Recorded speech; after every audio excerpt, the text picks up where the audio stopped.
This episode of the Wisden Cricket Weekly Podcast is brought to you by Charles Tyrwhitt, pros in effortless menswear, whether you need a casual weekend look or sharp tailoring. For the month of June, we're offering our listeners 20% off with code WISDENPOD. That's WISDENPOD. Use online or simply quote and store. Right then, that was BazBall. England came into this series against the World Test champions with 1 win in 17, with their captain, head coach and managing director all recently gone. They were 69 for 4, chasing nearly 300 Lords, and they won. They needed 160 runs in the final session at Trent Bridge, and they won. And they were 55 for 6 in response to 330 at Headingley, and Jonny Bairstow in a Gardner debut put on 200. And the most amazing thing with that is, no one was even really that shocked. Phil, try and make sense of what we've just witnessed. Well, there is some kind of method in the madness because the results speak for themselves, but there's something over and above results taking place. And that's the most intriguing thing for me, that this is some kind of philosophy that's evolving here before our eyes. And it's extraordinary how quickly it's happened, how little pushback there's been, and how utterly unhingingly thrilling it's been to watch. And there is no there is no equivocation with it. This is what's so amazing about it. Last night, we're speaking, by the way, from Headingley an hour or so after the game has finished, and it has that slightly kind of melancholy feel that you get with an empty cricket ground as the show rolls on. But we're still trying to decompress from this week, I suppose. And there's a number of sort of motifs from this week, and indeed the last 3 weeks. But last night in the dressing room, Ben Stokes, England captain, which even in itself still sounds novel, but we best get used to it and get used to it quick. Ben Stokes, England captain, said to his players last night, because they needed 296 to win with about 40 overs left in the day, he said to them, "That's about sevens. Let's go and get it. Let's go and get it tonight." This is on a wearing pitch with a bit of cloud around, with two of the great new ball bowlers of the 21st century, playing desperate cricket to try and salvage something from the wreckage of a peculiar tour for them. And Stokes said to his boys, seven and a bit, we can do that. Get it done, lads. Let's get it done tonight. And people looked around, apparently, slightly bemused and bewildered and smiling, and then looked back at their captain and realised that he was deadly serious. And they had to gently talk him off the ledge of that idea. Because there has to be some kind of balance, right? Some kind of tiny amount of pragmatism injected into this wondrous idea. But it's a tiny little droplet. It's no more than that. And when McCullum was asked in the press conference this evening, he said that he wants to know where the line is, but he doesn't want to find out yet. He wants to go too far. He wants to push so far and go too far, take it well beyond the bounds of reasonable, balanced behaviour, because only then, once they've failed, will they know where the line is. As it stands, it's just endless possibilities. It obviously has echoes of the Eoin Morgan era, that notion of running to the fire because you need to know how far you can go before you get too burnt. It has that element to it, that air of it. And look, it's just wondrously funny. And another example, I know you're desperate to get in here, but another little example is that we've kind of been encouraged to talk about Jos Buttler coming into the side as a Test match opener. And it's being talked about among grown-ups. Kumar Sangakkara, the great Kumar Sangakkara, saying it on British TV. Yeah, get Jos in, get him into open. And naturally, because we are conditioned, the punters out on social media and watching in the bleachers and so on, you know, that they spit their cornflakes out of that notion because it flies in the face of all rational thought. But we're going to have to get used to this, folks. We really are. And we're going to have to allow ourselves a little poetry, okay? A little lyricism in this. Otherwise, very prose-heavy game of ours, because that is what they're trying to do. That this is the narrative that they're trying to weave, and we're going to have to get on with it. There is a marvellously altruistic, open-hearted feel to it as well, which I like. That it's not reduced to simple win, lose, draw. What result have we got? How many points have we got in the Test Match Championship? There is something higher at play here. The fight for the soul of Test cricket, I know I'm going on, but the fight for the soul of Test cricket is a dance that we've all taken for years, decades, even centuries. Well, now we have these two punks right at the tip of conservative old cricket in this particular country who are saying the game can be more than you could have ever dreamt of it. And if we can't get a little bit juiced up about that, then we should seriously find something else to get excited about. Thank you for listening to the Wisden Cricket Weekly Podcast. Yeah, no, I mean, I agree with loads of that, or with everything you said. And there's so much stuff that happens when you think back over this series. And by the end, stuff that would have been absolutely incredible, because obviously the Bairstow Overton partnership was still ridiculous. You could still recognise that at the time. But then you have today with that Bairstow innings, and cricketing logic and reason dictates, that when you're chasing only 300, and it always gets a bit tetchy towards the end. So when you still need more than 100, and one of the set batters gets out early on the final day, that it's going to be a bit push and pull. The other team, 2 more quick wickets, and they're right back in this. And then within about half an hour, it was done. It was absolutely ridiculous how Bairstow played then. And yet, it was ridiculous, but also would have been shocked if he played any other way. I mean, he came in with Root, I think in the 60s, nearing his 100, and nearly overtook him by the end of it. And even that was yeah, fine. That's how this works now. It's What was your favourite moment of this Test match? Because you and me have sat through the whole thing live. We've seen every ball. What's your favourite takeaway moment from this game? I think it would have been Stokes' third ball in the first innings. Was it his third ball when he came down? Yeah, and when England comes in with England 21 for 4, which is the worst position they were in when they got bowled out for 68 here in 2019. And remember then Stokes played a rubbish shot then and was lambasted for it. It was strung up, and then we saw what happened in the second innings there. This time, by all cricketing logic again, plays a worse shot, and yet the thing is that the assault that had already happened, and people say that momentum isn't, it's a thing. It's it's not a thing. I mean that people who talk about cricket say, but actually it doesn't really. It's hard to define. It doesn't really mean anything. But the momentum had changed then, even though England were 55 for 6 somehow.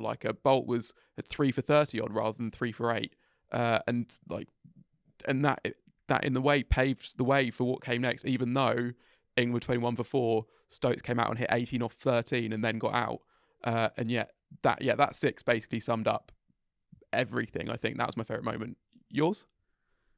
That's a really good one to pick. It's one of the greatest shots ever played, but not the greatest shot of the match. Right, yeah. Which is not my favourite moment, but it's the most ludicrous moment. It was obviously Joe Root's reverse scoop, sweep thing, whatever you want to call it, over short third man. And Bairstow's innings was a moment, right? That was a kind of epoch moment in his career, and incidentally, for me, his first great masterpiece of a Test match innings. I thought it was a more complete, a deeper innings than his Trent Bridge mini miracle. But if I could pick one particular moment that encapsulates what's happened in the last few weeks, it was probably Daryl Mitchell against Jack Leach. And Ben Stokes, firstly, I think is an extraordinary on-field captain. I'm no expert on captaincy, but you get enough of a feel when you're watching a game live for how much alertness and how active a cricketer's mind is when they're in charge. And he is gifted at that side of things. There is logic to any funkiness. There is method behind the decisions that it's clearly mapped out. It helps when you have a bowling attack that you can trust. We can get to Matthew Potts in a minute. But everything he did, even when it looked unusual, felt sensible at the time. He got a bit of luck in as much as a bowling change would pay off for him. They took a couple of wickets early on. In spells, they took 2 wickets at the start of resumptions, for example, on day 2 or 3. So he got a little bit of luck, but there was logic behind everything he did. And this is my example. Daryl Mitchell pumps Jack Leach for 6. He's 100 and a bit not out. He's obviously batted brilliantly through the series, to say the least. Stokes keeps himself just up enough to tempt him to go for another one. But crucially, Jack Leach, who can be metronomic, and that's not necessarily a compliment, he can be an automaton left-arm spinner when he doesn't feel backed and he doesn't feel confident in himself. And you've sensed throughout his career as an England player that he's been trying to search for that elusive amount of belief that you need so desperately if you're going to survive at this sort of level. He tossed it up. He dared to toss it up. Mitchell, having pumped him down the ground, slightly miscues that shot. And Stokes takes a brilliant catch. Brilliant running catch. He stays on his feet somehow. He's obviously a great athlete, and he took it at kind of wide-ish, deepish mid-off. Can't remember if it was his 5th wicket or if it was his 4th, but it and then Stokes hurled the ball into the floor, having taken it. And his joy, the captain's joy in his boy's success was so palpable and infectious, and it clearly just bleeds throughout the setup, throughout the team. It's easy to have a smile on your face when you're winning games of cricket, but there's something more extravagant at play here, I think. And Jack Leach, who is, a slightly sort of uninspiring cricketer in certain ways, in that he does a slightly unfashionable job and he does it competently, and his kind of utilitarian qualities are his best qualities. So we've seen up to now. But it's amazing what you can do when you can liberate somebody, and when you can find the right words at the right time. It can change a person's life. They really can. And that's what's happening to this cricketer. What we saw today, in the last few days, is a bowler who is living a little. And that little moment, that little tiny moment in a game of crazy, crazy moments, that will stay with me, I think. Yeah, and because, you're right to point out the on-field captaincy and also how that bleeds into backing someone. It's all to say, off the field, say we back you 100%, but if then on the field, you've got your deep point out and your long on out on the boundary and that sort of thing, then that feels different. So that is 2 things. But it is just remarkable how much Stokes has got belief in so many players who previously looked like they were lacking at Stokes and McCullum. So when you look at like Ollie Pope, say, Ollie Pope, who was he didn't really look like he knew what he wanted to be as a Test batter up until this series, and then he cannily sees there's a spot open at number 3, texts Stokes saying there's a spot there, but then it's Stokes McCullum have now given him that belief that he can do it, and he looks like he knows how he's going about each innings when he does it, which is different to before, even if the technique is sort of similar, there might be a tweak here or there, and he's a similar player. It just looks like that shift has kind of happened. He played really, really well in that 4th innings, which in a way I felt was almost a more confirming that he had the stuff for number 3 than the innings in the second Test, because that in the second Test, it was a very flat pitch. And we know that Pope can score those sort of runs on flat pitches. This was a trickier challenge with how Bolt bowled in that first innings, and with England losing a couple early on, and he broke the back of that chase as much as Root did. So that's another big positive, I think. I'm not sure. I'm not yet completely sold that Pope is going to average 45 at number 3 from here on out. I feel there could be a little bit more up and down to go, but this was the clearest sign. I think that he can crack that position. He played very nicely. There are 1 or 2 technical kinks still, but I think they can be ironed out. Alistair Cook was very good on him, actually, in his column for the Times over the weekend, where he spoke about this Pope's slightly mixed stance. He hasn't yet eradicated this tendency to be slightly open in the feet, which is fine, but a bit closed in the shoulder, which is less fine. You need to be kind of one or the other, in effect. And at the moment, he's a wee bit twisted in his technique, and you saw that in the first innings where he got a very good ball from Trent Boult, but a number 3 needs to accept that those kinds of balls are going to be coming down every few overs against good sides. So there's one or two things that he can still address, I think. But he looked very good last night, I thought, against admittedly a wilting team. New Zealand looked tired and bedraggled, I thought, by the end of the day. But he's an obvious plus. He came into this series alongside Zach Crawley needing a score. Now, Zach Crawley hasn't got one. He played nicely for 40-odd at Lords, and that's been that. His dismissal in the second innings here for 25, 6 fours, of course, was agony. He chipped one, misread the length, chipped one limply to Kane Williamson in the covers or extra cover. However, when Brendan McCullum was asked about him on the TV later this afternoon, just gone, he was pretty unequivocal about it. He likes Zach Crawley. He likes the kind of cricketer Zach Crawley is. And crucially, and wildly again, but we're going to have to get used to it, he said he's not going to be a consistent player. He's never going to be a consistent player. He's never going to be a consistent opening batsman. What that means is, what he's saying is, he's still going to win me a game. I still believe anyway. He still believes that he's going to win him a game. And if he's going to win him a game, 1 in 5, then he's going to pick him. He's going to pick him. It's going to enrage the Shires. I can already hear it. But we're going to have to get used to it. Well, it sort of will. And, if you were being churlish, which sometimes I am, you might argue that Zach Crawley is quite a consistent player right now. But it sort of will anger people and frustrate people. And it's still taking there's still, people can't quite believe that this thing is happening and working. But slowly people are kind of having to just put faith in the gospel of Baz, basically. That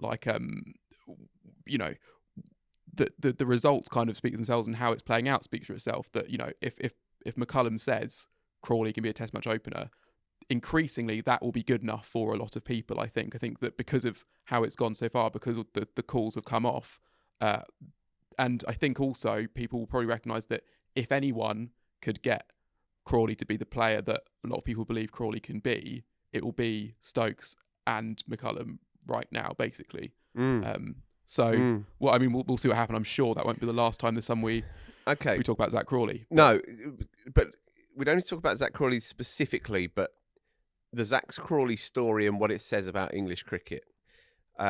In the press conference that just took place with McCullum, first time he's spoken to the press all since he got the job, since the series began, rather, he said, in answer to a question from Chris Stokes, I think it was, he said, if I'm batting number 5 for a county team and I'm looking to try and get into the England team and I see what England's number 5 is doing, then my eyes would be pretty wide open to a certain way of playing. And he said, in short, I'd be looking to try and emulate the way that he plays if I'm batting number 5 for a side in the county championship.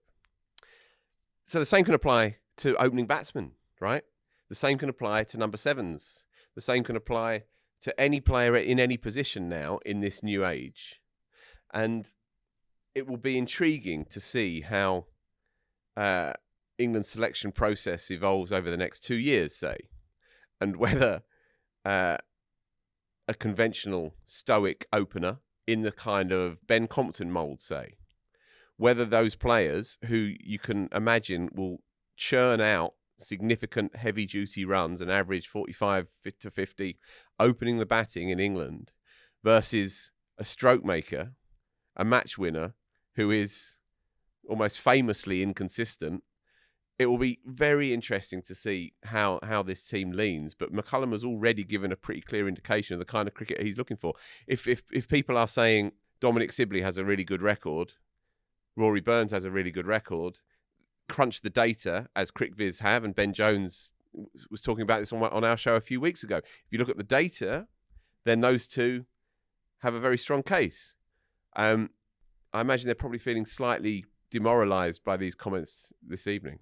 Yeah, I guess so. It will really be interesting to see how the sort of the subtleties of the McCullum approach work like that, because I think, obviously Alex Lees was the incumbent. If you were to look, like that kind of player you're describing, that Sibley, Burns type player, that that is Lees would have been in that mould, you'd have said, ahead of this series. And there's a few different ways to look at positivity. I think you can say it's going out and trying to hit every ball for six, but either Stokes McCullum said before this series that can't expect everyone to go out and play the way that Stokes or McCullum would. And you saw with Lees, okay, didn't have a great test here, but you saw at the in the second test when he played really well, everyone that they were really keen to credit him for playing so well.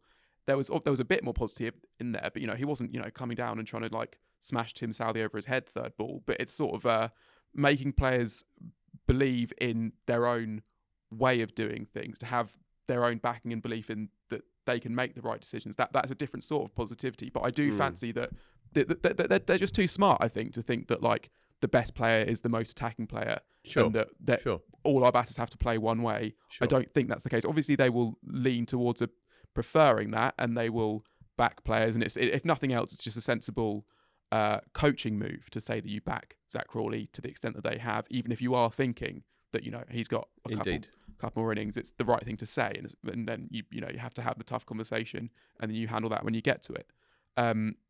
I would also just say on Ben Compton, I'm not saying Ben Compton at all is the answer. I think it probably is still too soon. I just use him as an example. But he actually is probably a more attractive player than people would expect. Like he's not one of these with a sort of a weird sort of Frankenstein of a technique. He does sort of, it's not too complicated. He can play nice shots. He's not Zach Crawley.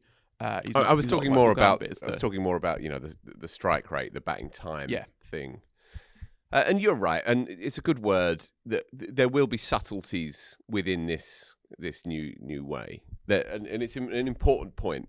And us lot in the media, we've got to be careful of reducing it to these kinds of irritating terms. You kick the show off with BazBall, almost threw the table up in uproar straight away.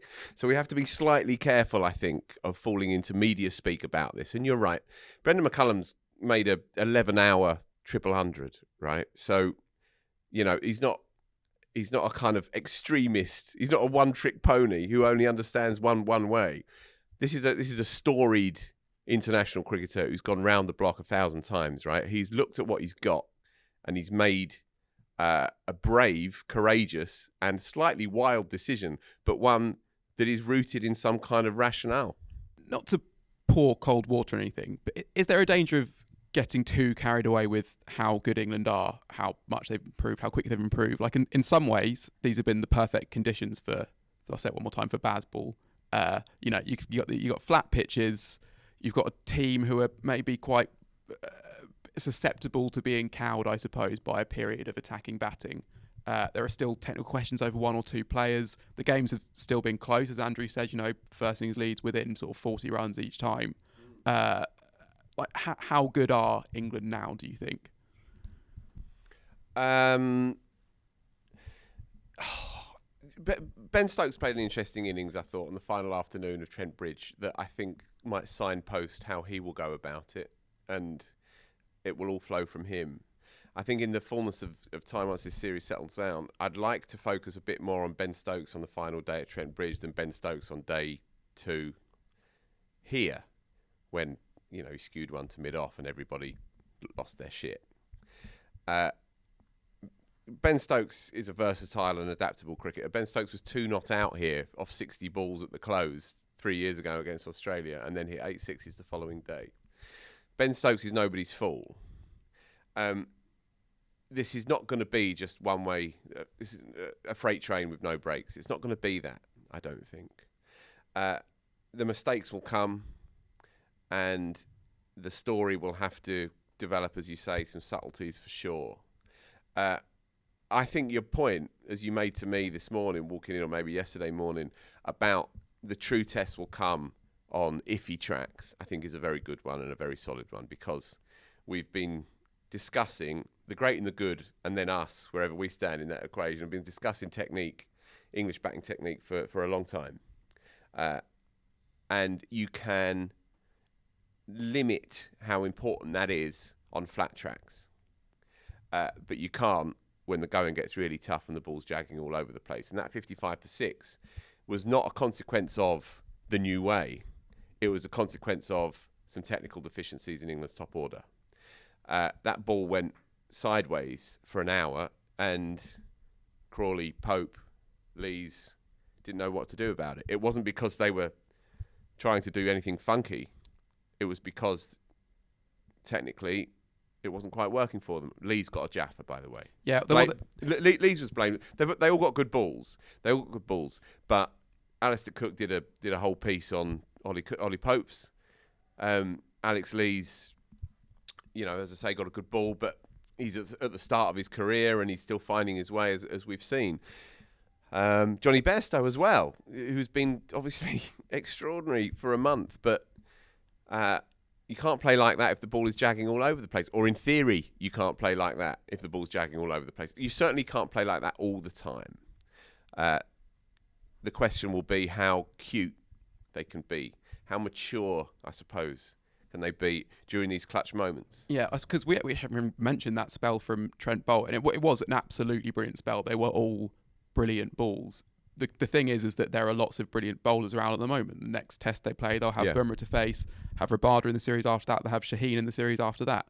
I would say on Bairstow, I kind of think at the moment he kind of can play that way basically all the time. He is. It's genuinely a struggling thing for a player who has been in as good form as he is in right now. Like sure, but he also played 3 pretty injudicious shots in the first half of the series. Yeah, that's true. And needed a score in that fourth innings. Yeah, and he got one to say the least.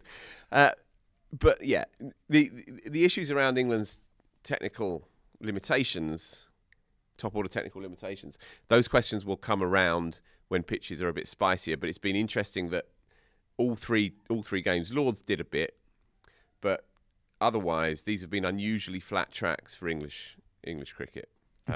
Trent Bridge and here.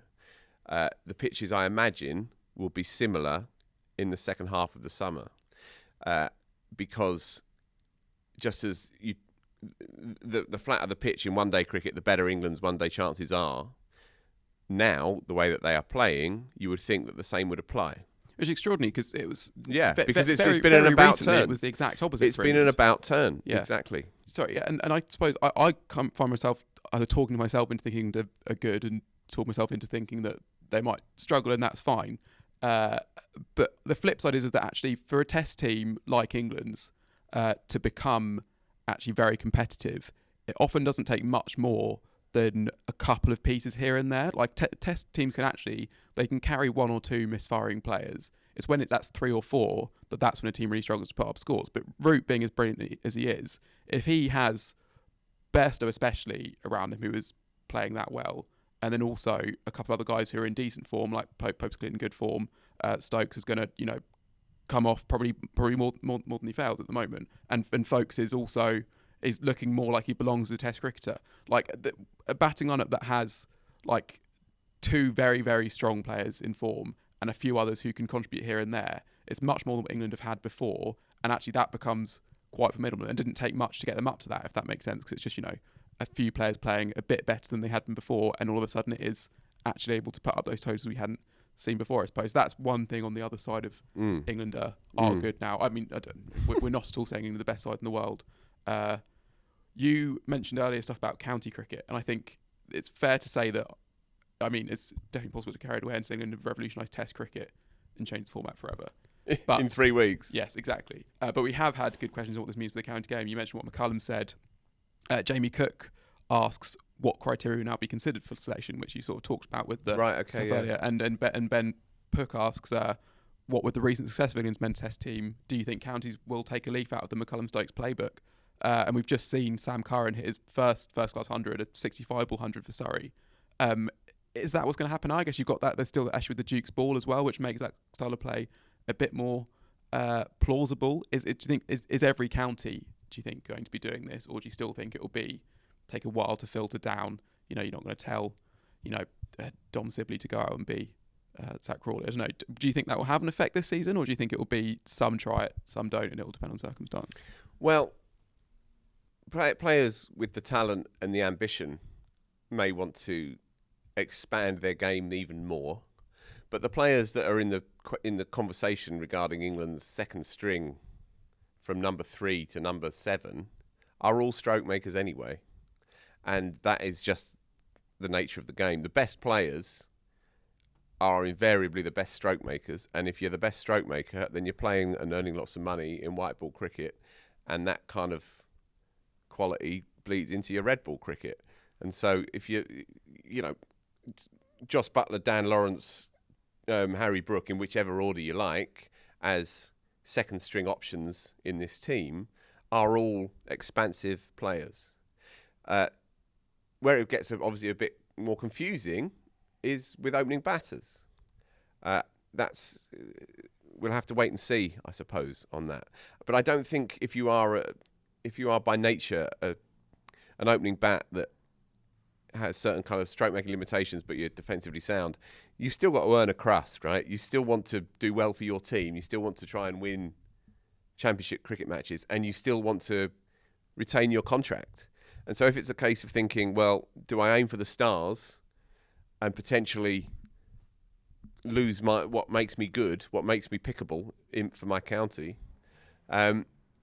Players will, in the end, have to know their limitations, because they've got to put food on the table. The requirements of an average county cricketer is different to the requirements of a much in demand international cricketer, or on the edges of being an international cricketer. There's a world of difference between somebody opening the batting in the second division in county championship cricket and hoping that they have a contract in September, between somebody say like Harry Brook, who's not yet played a test match but who's already a rich man and is only going to get richer. On this test itself, I spoke to Mark Butcher about the key performers from an England point of view. Butch, last week Jonny Bairstow hit one of England's great test hundreds. This week he played an innings that was arguably even better. And coming into this year, he'd gone, 3 years without passing 60 in test cricket. It's been an incredible transformation. What's happened?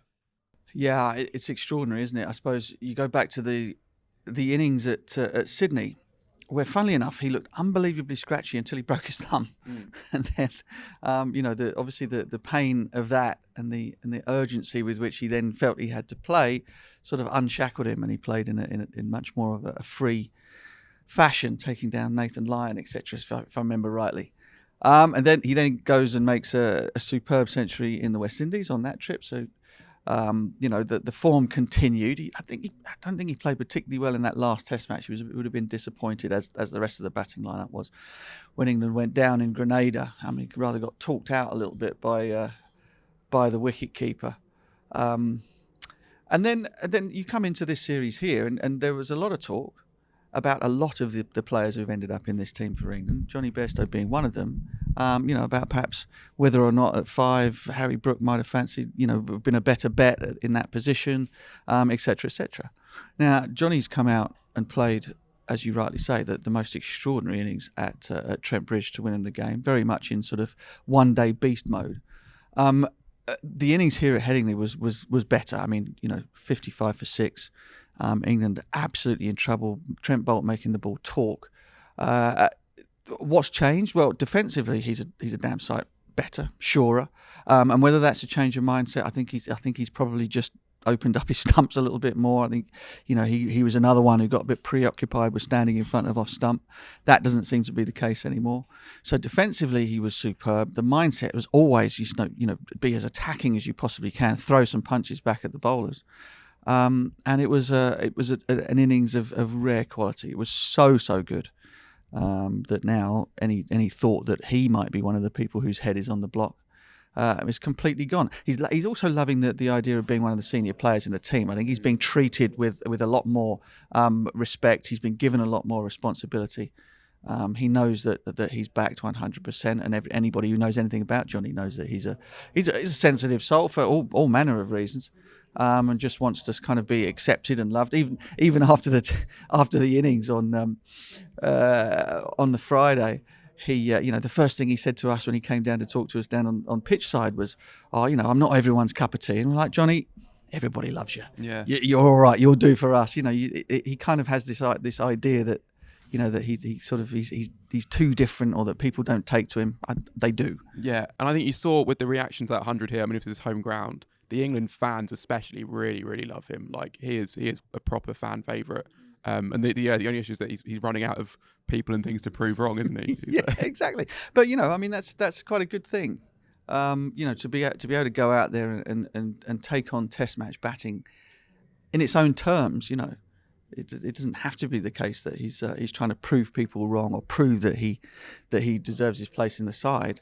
I've thought forever, that when the battle was raging over whether he should keep wicket, whether it should be Joss, whether whether Jonny should have stayed at 7 and been about. I've always believed that Jonny Bairstow is one of the 3 best batters in the country, and England have gone through a long period of time whereby the top 5 or 6 has been so unproductive that it always seemed mad to me that somebody as good as Jonny was batting as low as 7. And they seem to have come to it. That still might end up happening, I suppose. You saw a sort of glimpse of what might happen if if England did want to get Harry Brook into the side. But if I were Jonny now, I'd be like, you ain't moving me from 5 now. You're not moving me from here now. This is my gig, and I think England will be much the better served for that. Yeah, I suppose the issue you have for the next test is that they will hope folks will be fit. Obviously, he's tested positive for COVID during this game. But if he's not, they'll either face a question of saying to Bairstow, you're not going to keep, we're going to bring someone else in to keep when we know how good a keeper he is, or saying we're going to move from 5 where you've done so well. And either of those things kind of has it removes that kind of that sort of bubble of serenity that's around him a little bit, I guess. So hopefully folks is fit and it doesn't have to become an issue. Yeah, hopefully. The fact that he had to leave the ground. I mean, he had to leave the ground to get away from everybody else. He didn't infect anybody else. But I had COVID before the Lord's Test match, and I'm probably not quite as fit as Ben Folkes. I know you find that hard to believe. And it took me, it was 9 or 10 days before I got a negative test. So that might be the case. Obviously, Sam Billings has come up to take over. Jonny could have stayed at the wicketkeeper, and I suppose they had to replace Ben Folkes with a like for like, didn't they? So it will be very interesting to see what happens. But I, for one, I really hope that he doesn't get the gloves back, and I really hope that he stays at number 5.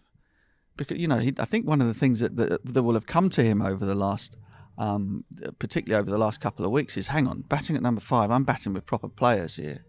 I've got the chance to make double hundreds. I've got the chance to average 50 in Test match cricket. And I think he's good enough to do that. Yeah, absolutely. Another player who's had a remarkable revival, really, or return, I suppose, is Jack Leach. He hadn't played a home test for 2 years before this series, and obviously has that awful start where he gets concussion. There was a bit of criticism about whether he could be incisive as well as controlling, whether he was bowling too defensively, and then he takes 10 wickets in the game. It seems like Ben Stokes really trusts him. That was the main thing I took away from the first innings before anything else. Yeah, absolutely. I mean, he'd always been used as the excuse the Blackadderism, but the last turkey in the shop by Joe Root. It was almost like we've run out of other options, or go on, you might as well have a go. And so, coming on in the 13th over, getting a wicket with his very first ball. I mean, I've been watching Jack Leach very closely for the last 2 years or so, I suppose, and have been sort of constantly in touch with, or just having conversations with Jeetan Patel about, he's asking me, how do you think he's going? I'm saying, well, he's lacking a little bit here. He needs to develop a little bit more overspin. He needs to be able to get the ball to drift more. He needs to be able to deceive batsmen in the air on pitches that aren't ragging square. And up until this game, I just didn't think he was going to be capable of doing it. I know he's been working on it. I know that he and Jeetan Patel have been working very, very hard on his ball release and getting a bit more energy on the ball, regardless of whether the ball is ragging or not. And then it all fell into place. So you've got a combination of being valued, being given that confidence that Ben Stokes rates you and thinks that you're the best and wants you in the game. And then you have the beautiful coincidence of that arriving when the changes and the improvements that he's trying to make have finally clicked and come together. And in that, you end up taking a 10 for him, and he bowled really bloody well. Yeah. In the first innings, perhaps there was an element of fortune in it, and that was as much on Ben Stokes and his sort of tactical nous, his willingness to kind of not throw everyone back on the boundary. Tease and tempt batters into making mistakes, which again, first innings, that's the way you're going to get people out. Second innings, that's when the spinner himself has to do the work. And the thing that will probably please him the most is he ended up picking up left-handers as well. I thought he bowled really well against the lefties, which I don't think has words that have never come out of my lips before. Yeah, I think one thing we discussed before with Leach is that you can talk about what sort of bowler he is and if he is too defensive, but I think that does miss that he has been through a lot, which has kind of almost forced him to change and force him out of form. Like, if you think back to 2019, in that summer, he bowled really well in that series against Australia as well. Yeah. And I don't think he'd bowled, even when he was obviously on turning pitches are slightly different, but in pitches that weren't offering him extreme assistance, he hadn't bowled that well as he did in that series since then. There are lots of reasons for that. And this was the closest to that I can remember, I think. Yeah, So, I think you're right. And, there were rough patches there for him to aim at. He hit them regularly. I mean, in the winter in the West Indies, he very rarely did. That's another slight technical tweak whereby, that I'd been on commentary talking about just how high his bowling arm was, which kind of got reverse drift. The ball was moving through the air in the same direction that the ball was eventually going to turn, meaning that you'd struggle to hit the rough. And you'd struggle to create the angles that get good players out. That again wasn't the case. Second innings, he bowled so well to the left-handers. There was lovely breeze blowing across the ground, so he was able to get the ball to drift out, hit the rough, turn back in. Some went on straight. It was really good stuff. Yeah. The other bowler to impress significantly, I think, was Matt Potts, who's England's leading wicket taker this series. And I think even though he has got a lot of praise, I think it's still gone slightly under the radar just how impressive that achievement is. Like, he's 23, he's playing his first series, he's already bowled absolutely loads this summer, he's against the world champions. England have barely won a test for, a year, and he just looked absolutely, completely at home. Yeah, he's bowled more overs than any other seamer in the country. I mean, 30% more than any other seamer in the country, let alone during the course of this Test match series. He seems to be indefatigable, which Steve Harmison told me that was one of his great attributes, was that he's as good last ball of the day as he is first. He hits the bat really hard. The speed gun doesn't sort of get up above 85 miles an hour very often, but he whacks the top of the stickers, from a good length. So batters are getting caught half and half and not sure whether to go forward and back. He also has the ability to move it both ways. He bowled brilliantly against the left-handers. His record against left-handers is twice as bad as it is against the righties. However, in this Test match, he's picked up on some of the advice probably that he's getting from Broady about round the wicket. He's been able to kind of get the ball to leave the left-handers from around the wicket to them. Again, really impressive. And the other thing that you can't help but notice is he's very, very comfortable setting his own fields, telling the captain what he wants, and it's something that you love to see in bowlers for two reasons. One, obviously, he's got the confidence. He feels like he belongs in the team already after 3 Test matches. And secondly, it means he knows what he's doing. He knows where he's going to bowl the ball. If he's moving extra men from offside to leg side or leg side to offside or putting another slip in, he then backs it up with the delivery that says, I wanted him there because this is what I was going to do next, and that's really impressive for a young guy. Yeah, and at one point on that third evening, he was bowling without a fine leg in, which I can't think I've seen very many fast bowlers do. And it shows, firstly, the confidence that Stokes has in him to say you can do that, the accuracy that he has, and also as a captain, that just gives you it's like it's an extra fielder, which is absolutely massive. You can you're not having to sacrifice something else if he's not going to get hit off his pads, basically. Yeah, try doing that when England bat. Yeah, they'll just be scooping it down there, won't they? But yeah, I mean, he's been really impressive, and again, didn't seem to break a sweat doing it either. Just sort of remember that, again, was talking on commentary about just how uncomfortable he makes batters out there, and kind of the very next ball he whacks his ball into a length, and Blundell, who's on 60 or 70 at the time, sort of defends it, fends it off. It hits the inside of the stickers. He then rings his bottom hand as though the thing has hit the top of the bat so hard that it's jarred between his thumb and forefinger. And yeah, it's really great. Another guy who's just got energy and menace on the ball. It always feels as though something's going to happen, even when in those periods of time where the pitches got flat. Yeah. Let's go back to the key session of the Test, which was that second evening. England 90 for 6 at tea. You think this is the time that BazBall sort of comes unstuck in a way. We always talked about Bairstow, who played brilliantly, but Jonny Overton was almost just as good in that session, wasn't he? And for a guy to do that in that situation with Trent bowling as well as he was, it says a lot about him and a lot about the fact that England have created that environment that allows a guy on debut to do that. Yeah, absolutely. I mean, I've not seen Jamie Overton bat in long form cricket. I've seen him slog it out the ground in T20 games, and so that you kind of imagine that's that's what he is. He's going to come out and have a proper swing. But, in the end, we ended up doing sort of an analysis pieces showing how much better he played the swinging ball from Trent Boult than poor old Zach Crawley did, So, again, in defence, he looked very, very solid. And then when it came, when the boulder started to roll down the hill and pick up and gather momentum, he then started to bash it out the park as well. And you almost felt sorry for New Zealand at the time because the crowd were up. England just kept hitting it for 4 and 6, and it just kind of felt like there was nothing that was going to stop that momentum. A truly remarkable partnership. Was it 200, wasn't it, for the 7th wicket? Yeah. Just extraordinary. I mean, we've seen over the course of the last 10 days or so, 2 of the best days Test match cricket I think I can ever remember watching. And they've both happened in the same series. To a team or it's been done by a team who hadn't won a Test match in 17 before this. Is unbelievable. Yeah, we should just talk quickly about Overton's bowling, I guess, because that's what he's in the team for mostly. He reached 90 miles an hour. He wasn't consistently up there, but he did get there. He was mostly asked to bowl and bowling quite short, which is interesting, and it's how England tend to use their quicker bowlers. Yes. Is it the right thing to do, do you think? I think, and this is certainly not a criticism, because Ben has got most things right as a captain tactically. He's been very, very sharp. But I do think that sometimes you can over-egg that, particularly you get, the partnership with Blundell and Mitchell.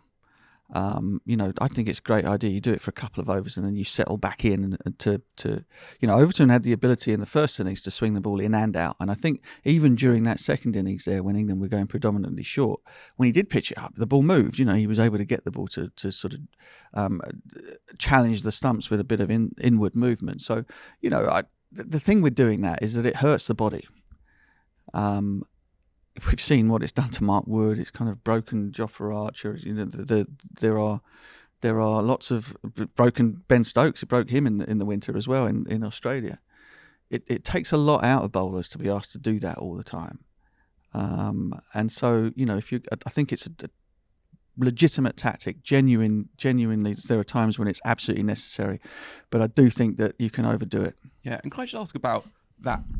With you say it takes more out of the body. I think for people who haven't played a lot of cricket and who haven't bowled fast, which is most people can't get up to that speed, why does it affect the body more? Because you're bowling the same speed. It's not as if bounces are quicker than others. You're just letting it go a bit later. You are letting it go later, but you really do. I mean, if you challenge you to watch or maybe go outside and listen, and the force with which the left foot hits the ground when you're trying to slam it into the deck is just harder. Because you're jackknifing the body in half, and you're really trying to whack the ball into the surface. And of course, if you're bowling good bouncers, they're not that short, So you're really trying to generate energy from a length that it isn't by your toes, Yeah. And that's why it hurt. Bowling Yorkers, bowling bouncers are the two things that stress the body the most. Right, there you go. Right, well, cheers, Butch, and no worries. And speak to you at Edgbaston, I guess. That you will. Cool. Right, and we're now joined by New Zealand Herald's Andrew Alderson to get the Kiwi perspective on what the reaction will be like back home, perhaps the bittersweet McCullum success and all that. Obviously in England, everyone's getting very excited about that we can win a cricket match again and that sort of thing, but I think this has been a bad series from New Zealand perspective. Matt Carter has asked if we're actually underplaying how bad New Zealand have been.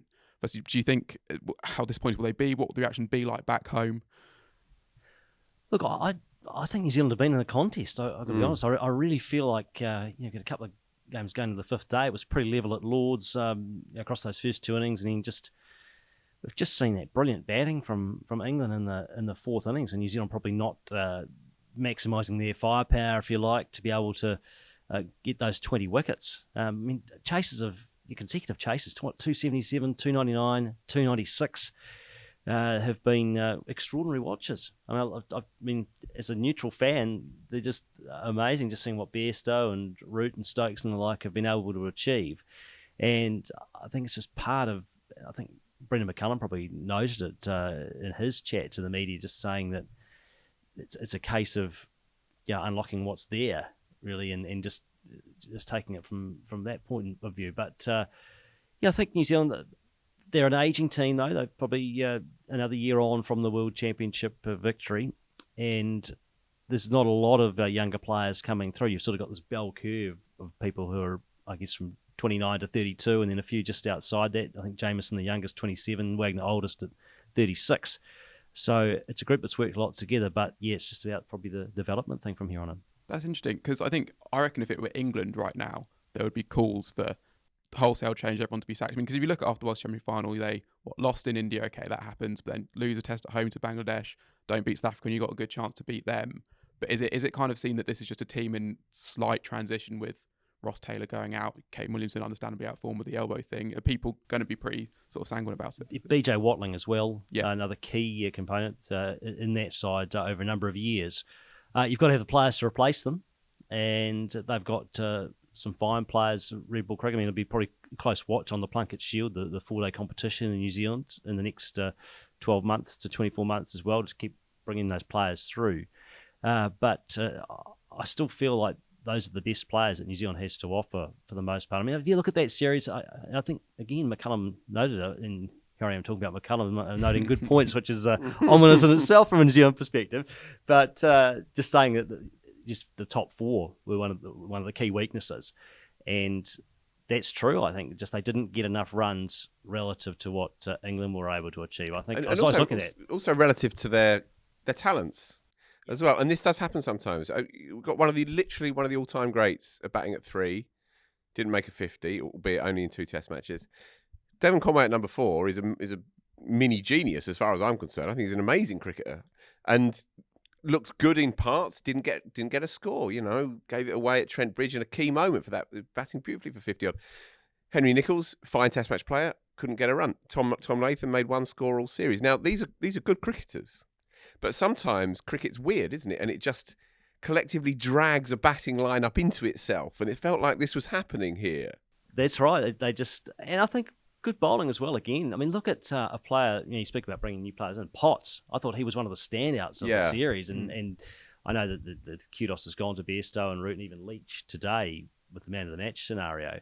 But Potts just consistently, that's a great example of someone developed on the county circuit and being brought into this lineup, and the fact that he got Williamson 3 times. I think Williamson was caught behind the wicket 4 times, but Potts had him 3 of those.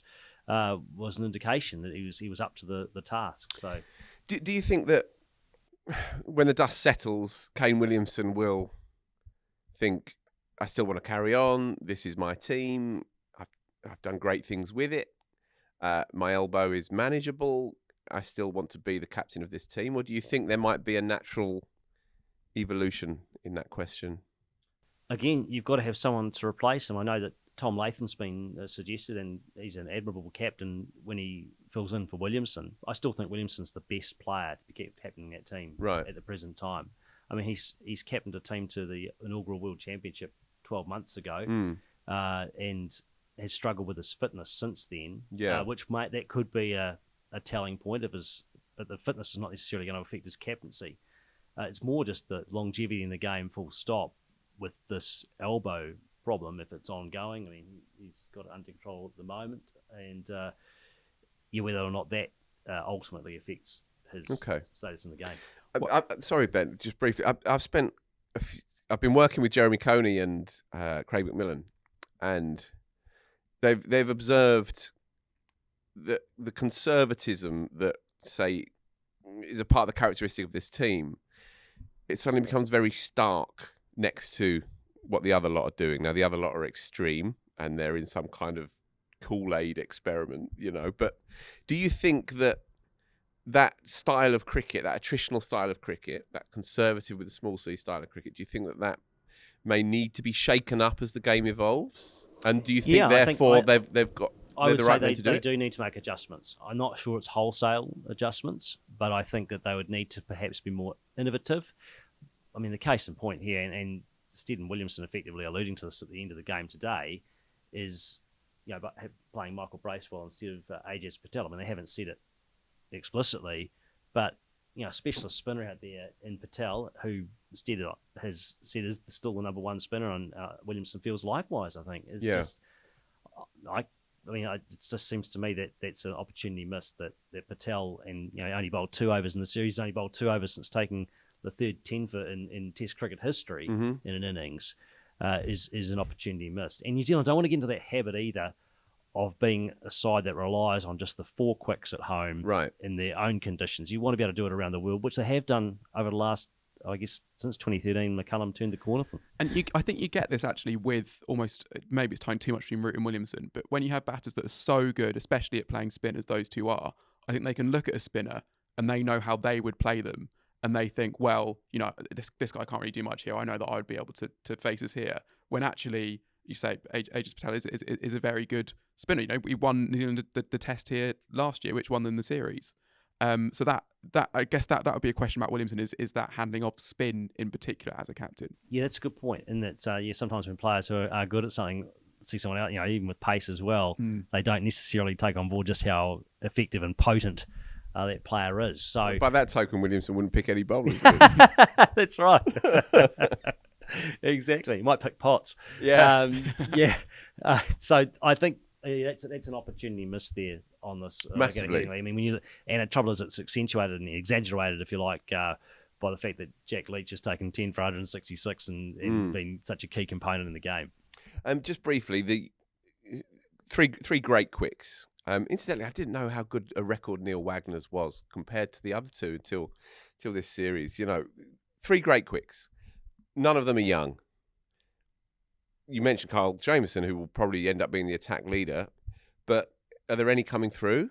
Should you be concerned that the cupboard is a bit bare in the pace? I think that is a potential weakness. I mean, they'll develop players through white ball, but they do need to start getting some younger quicks into and I guess looking at the Plunket Shield more closely in that regard to bring players through. Again, they have to be better than in Southern Bolt. You've had New Zealand's best new ball combination in its history. Yeah. And obviously Hadley aside, with Hadley being Hadley, but and then you add Wagner to that mix. I mean, even Henry. Henry, his selection can be justified in that he was the player of the series against South Africa, and he did really well here last year. He's done well here. So that's just didn't really fulfil the brief at Trent Bridge, but has certainly performed here in the past. So it's just about finding. I would say they're still the best, other than if you could have had, say, a Ferguson just for that lightning pace. But they're not considering Ferguson because he hasn't played red ball for over 2 years. But that's another issue, right? Yeah. As well, persuading quicks when they can potentially earn a very, very tidy living. Which I'm sure Ferguson is. Indeed, yeah. It's just indeed. about, I mean, it'd be a bit of a travesty, though, if Lockie Ferguson finishes his career. Having never played Test match. 11 overs in Perth, and that's it. Yeah. We should finish by, I think, discussing Daryl Mitchell and Tom Blundell, who I don't think we mentioned. And it's a point of positive, because you say that top 4, top 5 out of form, but we know they're good. And actually, when you talk about replacing Ross Taylor, Mitchell kind of looks like maybe he could be that guy. When you talk about replacing Watling, Blundell, I think only McCullum and Watling have more hundreds for New Zealand among Test wicket keepers. So those two, they've been so good. Like they've batted for like 25% of the series, I think. I think New Zealand's been fairly lucky to have them both. But then that's guys fulfilling a brief, isn't it? And going in there, I mean, Mitchell just has a bit. I've sort of referred to it as the gladiator and the matador. I just love the way that Mitchell is just fearless, just goes for it. Is prepared to, take a bowler off his length and really not let anyone get on top of him. Blundell is a different player. He's darting around the crease. He's wristy. He works the ball well. And I just thought they made a great combination, as we saw with so many runs and partnership over the series. And you're right, they fulfilled those briefs well. And that's where, again, it's just that top 4 just didn't go on enough to just take that shine even more off the ball, if you like, at the start. And we were relying on Mitchell and Blundell to do the job in so much depth. Mitchell's personal series will go down in legend. Statistically, it's extraordinary. It's sure is. Off the charts. Well, it's Bradman-esque, isn't it? I mean, only guy to score 303 consecutive tests to start a series. Indeed. I think it's the highest 3-match aggregate since Gooch in 1990 in England, at least. And the highest for an overseas player. Yeah. So it's just there's a real scroll there, isn't it? and he's been whitewashed. It's absolutely brutal. I know. This game is terrible. That's why we love it, though, isn't it? Yeah, it's just it's individuals in a team game, and you see that. There's no greater example than Daryl Mitchell. Just finally, before you go, thanks for joining us, Andrew. Yeah. Brendan McCullum, you'd have known him for years, right? Was he always unusual in the way he was in his thinking, in his approach, in his character? A break from the norm? Yes, I think this has always been his characteristic, or his character, if you like, about trying to how to play the game. But when you're developing in a team, you probably have to toe the line for a period of time, and then once you got the opportunity as captain to really set his benchmark, I mean, he made an enormous number of advances for New Zealand, if you like. I mean, starting with the legendary hotel room meeting with after the 45 at Cape Town in 2013, and of course there was the issue over the captaincy to start with, when Ross Taylor had been the captain, and it was messy, wasn't it? Yeah, it was. Yeah. It was messy for sure. But he took it on, and then all of a sudden the changes started to work, and he had great players at his disposal, like in Williamson, Southey, Bolt in their pomp, which always helps. Watling as well is a real nuggety middle order batter and wicket keeper. So it's they made it work though. Yeah. It's. Are you envious or proud or a bit of both? Oh gee, I actually probably think of it from a. I kind of expected it in a way. Right. that right. It would be. I didn't expect not the series, the note, but I expected the style or the aggression in there, and I actually thought it would maybe come off once or twice and not come off once or twice, but it's come off 3 times in a row, and I think it's potentially going to change the face of the game. And good on him. From a restrained trade perspective or something like that, I mean, as a New Zealander or in that perspective, I haven't had too much feedback in a negative sense, in that New Zealanders have got in cricket got to do what they can to make a living. And well, on behalf of English cricket, thanks for sticking 2 Kiwis at the top of our cricket and turning it into the only ticket in town. Thank you very much. That's right. My pleasure. Gulliver's is the leading tour operator in specialist sports travel, with 40 plus years experience taking fans all over the world to bucket list events and once-in-a-lifetime destinations. With the Men's T20 World Cup taking place in Australia across October and November, Gulliver's Sports Travel is the official travel agent. Join them on a trip of a lifetime to experience T20 cricket of the highest calibre. Watch England take on Australia, New Zealand, Afghanistan and others in the shortest and most electrifying format of the international game. I think Brendan McCullum has something to say about that. Head to gulliverstravel.co.uk to find out more. So this series is done, but India are already in the country. They had a bit of a silly warm-up game against Leicestershire, but really mostly against themselves. I guess there are 2 questions for England. They've announced a squad which has Sam Billings in it. What do they do if Folkes doesn't recover from COVID? And who does James Anderson come back for? Phil, which way do you see them going on those 2? Okay, so it needn't be necessarily a like for like with the keeper, because Bairstow could potentially take the gloves. I think they will go with Billings though on that. I would imagine that they wouldn't want to upset what's working very nicely indeed in the Bairstow story. As for who replaces who makes way for James Anderson, well, Matthew Potts has played 3 games in a row. Matthew Potts is the biggest find of this series. And he's bowled absolutely loads. Matt Roller put a stat up on Twitter. He's bowled a lot. Yeah, but 30% more than any other seamer in the country. Yeah, so he may well be the one to make way. It's remarkably harsh, but if you speak to any county cricketer who treads the boards and they're seamers, they are knackered if they're constantly bowling, and this will be 4 test matches with all the emotional, nervous energy as well that goes into it. 4 test matches in 5 weeks for him, just at the start of his career. It's not based on ability, clearly not. Clearly he's a superior bowler and a more likely bowler at test level, say, than Jamie Overton is at the moment. But considering what he's gone through, it's possible that he would make way and Anderson would retake the new ball. And obviously Overton has made runs, so he can offer something at number 8. So that would be a possibility and maybe a probability. But then I guess, now I think about it, he will have a break after this. He's not going to be involved in the one-day side, so he'll have a break after that test match until the start of the South Africa series, which it doesn't kick off until August, early August.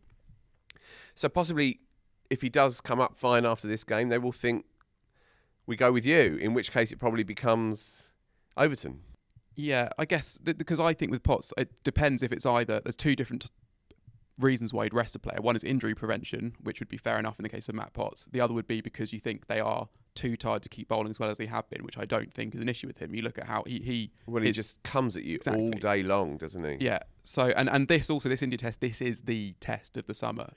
This is the visit of not Rohit Sharma's India, perhaps, as we'll talk about in a bit, but of India. This is to decide the series. This is the showpiece game, and he will have that break. So if he's feeling a bit tired, he'll be able to summon that extra 10% because they have that break. So I think they will pick what they see as their best attack from the available seamers. In which case Potts should play and will play. But then I suppose the wrinkle is that, you saw the benefit of having batting at number 8 with Jamie Overton's innings here. But McCullum doesn't seem like the sort even to pick a bowler based on their batting.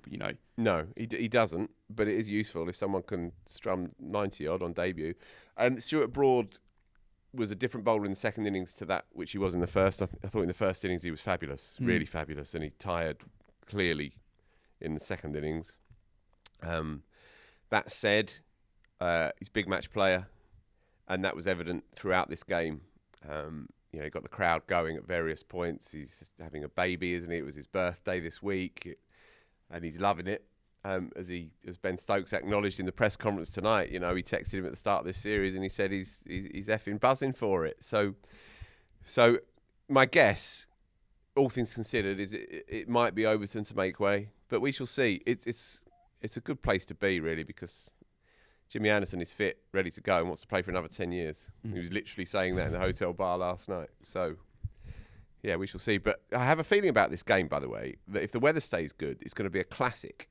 I think sometimes one-off games like this, they have the potential to be memorable in and of themselves. I know it's part of a series, but that's a bit spurious now, I think, really, and it's not really about Test Championship points. It feels a bit like an exhibition game, and I can see it being a classic, an absolute humdinger. The big news from the India camp is that Rohit Sharma has tested positive for COVID-19 and faces a race against time to be fit for the Edgbaston test. He might recover in time. He will be able to leave self-isolation if he's fully recovered, but it's a tricky old virus, this one, that could go either way. If he doesn't recover, India have KS Barrett in the squad as a backup opener. He hit 70-odd in the warm-up game. They've also called up Mayank Agarwal as backup, who we'll know a lot about, and they could promote Cheshwar Pujara or Hanuma Vihari if they needed to. And then on the captaincy question, that is quite a tricky one because there's no KL Rahul either, who's injured. Really? So it might go back? Well, I mean, they kind of have three options. So Rishabh Pant captained in T20Is, but I think there are sort of doubts over his captaincy skill, I guess. Jasprit Bumrah was vice-captain for a series against Sri Lanka, I think, earlier this year. So I think he'd probably be the most likely. It's not going to be the third one. But there is also Virat Kohli, not going to be the third one, who has a bit of experience in captaincy. It's not going to be the third one. But yes, I sort of doubt that would be the case. But that's the big fear for India. You imagine asking him? Yeah. Now, Virat, sit yourself down and let's go through this. No chance. Rishabh Pant captaining Virat Kohli would be a wonderful thing to see. Rishabh Pant will get it, I would imagine. Do you think? I think they would go Bumrah. I think. Okay. I think they like his reading of the game, and I think that. I mean, Pant's looked a frazzled captain at times, unfortunately. Okay. So yeah, and down at Taunton. And on that India series, we will be going daily. Yaz is going to be up in Edgbaston for plenty of it, and if he's not there, we'll be doing daily podcasts. So make sure you watch out for those on your podcast service of your choice and on YouTube, etc. It starts Friday. It does. It starts on Friday, the day after the end of the women's test. Yeah, we've got the 13 days of continuous Test cricket, and so England have begun that game down at Taunton against Africa. They've got 4 debutants: Emma Lamb, Alice Davis-Richards, Lauren Bell, and Dizzy Wong. They started well with the ball, but Marizanne Kapp is currently playing literally one of the great innings. She's 150 out as we speak, which is out of 276 for 8 as we speak. When we started recording it, she'd just got to 100, and so she's clearly teed off, and we've been talking for probably far too long. Still, for weather holds, it's going to be a good game. That actually could now be another proper classic. But we don't have a huge amount of time to spend talking about that game. But Yaz is down at the test, and we will have a full review of it when it's done. And one big bit of news away from the Test game is that Eoin Morgan, it seems, is set to step down as England captain. I don't think you need any caveats. Yeah, okay. I think we're fine. Oh, we were discussing earlier that it'd be great if he, like Anderson's done the past, like Cook has done, if he just comes out and does I'm not going anywhere. But it seems unlikely. Jordan Belfort style. It's tricky to know for me what to actually say at this point in time. I mean, we absolutely know what Eoin Morgan's legacy is. I think we know who's going to take over. Joss Butler, with a few people saying that it should be Mooen Ali. And we know he's going to come in for him. It's Liam Williamson. We kind of know that it's the right time, I think. Yeah, it's an odd one because on the one hand it feels seismic. On the other hand, it feels absolutely necessary, and it's been long mooted as well. All I can add to it really is that it's a final classy move from an ever classy cricketer. Timing is everything. He was absolutely the right place in the right time for when he came into the England side. I mean, he changed the way that England batted in one-day cricket. There was undoubted streaks of genius in him when he was in his 20s. I'll never forget that 100 he made against Australia in 80 balls at the Rose Bowl, as it was called then, which I was at for, and it's one of the great innings I've ever seen. He changed the game on the pitch, changed the game off the pitch, and now, as his powers have weakened, he's absolutely taken the right call at the right time. Fair play to him, really fair play to him. Mooen Ali, I spoke to earlier today. He has played under Morgan and been profoundly influenced by the Morgan era, and he was brilliant on him. It's interesting that we're chatting today with the news that Eoin Morgan is relinquishing the captaincy. He retires a legend of English cricket. His legacy is endless. Yeah. That comment in 2019 echoes through the last few years. That comment about Adil. Yeah. And that open-mindedness and open-heartedness was quietly quite revolutionary, I think, in the English game. Yeah. You played under him. You were obviously a part of his great white ball team. And that was a conscious thing, wasn't it? Yeah. It was a conscious expression of the team's philosophy. Yeah, and it's almost come to a stage where anybody is accepted, no matter what. Yeah. Everybody is accepted. Yeah. Whether you are somebody of faith, if you're homosexual, whatever it is, you are accepted in this team, in this environment. And Eoin Morgan has really been the pioneer of that. He actually has pushed it. He doesn't care what you look like, where you're from, what you've done, in terms of he doesn't ever hold it against anybody. There's no difference between people. Yeah.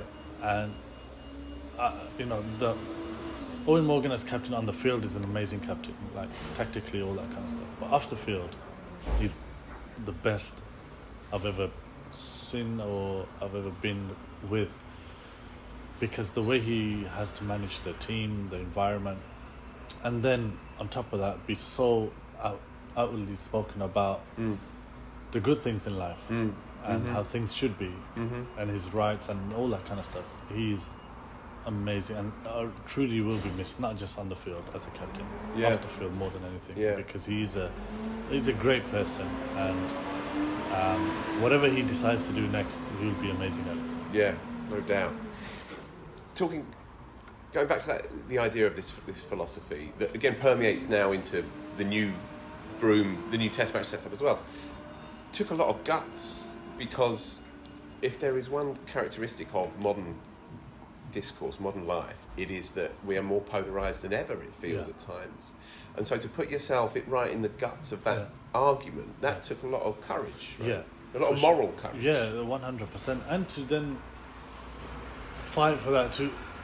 He had a lot on his plate. When he took over as captain, he had a lot on his plate. The coaches, the ECB, I think, were struggling with certain things. The coaches were struggling. The director of cricket was going. All that. There was so much going on.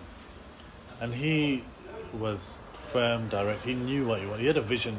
And for me, that's really important, because he knew what he wanted. He knew what type of players he wanted in the team, what characters he wanted in the side. He's very loyal. And then to have all that going on, and then, like you say, almost get right in the thick of things and really get his hands dirty almost to really do that change and have that change.